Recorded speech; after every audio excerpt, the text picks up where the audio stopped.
And with each century, the concept of wealth changes. 10,000 years ago, wealth could have been a sharp spear or axe. 8,000 years ago, it could have been a basket of fish that you exchanged for a bag of rice. Our Indian ancestors, living many millennia ago, bartered with cowrie shells that spread as far as China and Africa. In contrast, today we see cowrie shells on the beach shacks, hippie motels, and braided in the hair. To our ancients, these people may have been unimaginably wealthy. Similarly, in the age of Mahabharata, cattle was a commodity. Could the ancients ever have imagined a time when humans would brandish rectangles of plastic that, with one swipe, could buy everything from grain to aeroplanes? They surely would never have imagined that there would come a time when money would be bits of data encrypted over large networks. So, let's always remember this. Money is merely a concept, albeit the most powerful concept ever to grip human consciousness. It runs our world and turns our lives topsy-turvy. Many say that to master money is to master life itself.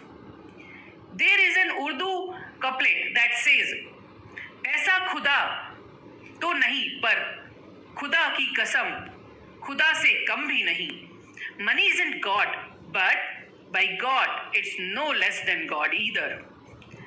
There is also the proverb which says that money can't buy you happiness, but it can buy you the kind of misery you prefer.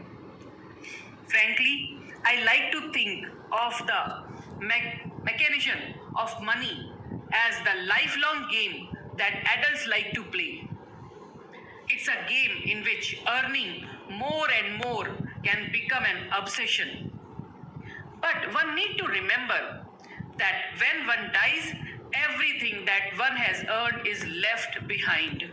There is simply no way to carry it into the next life as the ancient Egyptians believed.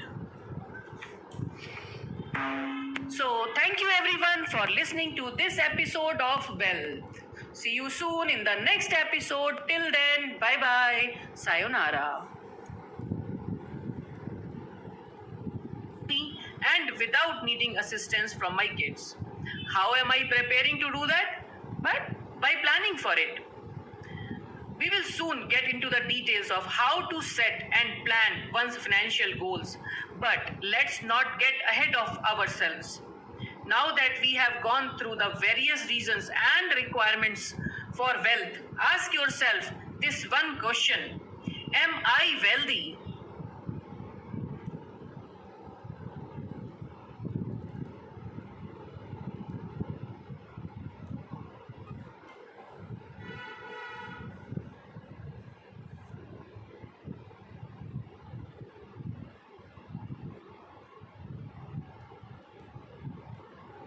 Indulgent in gadgets or fashion.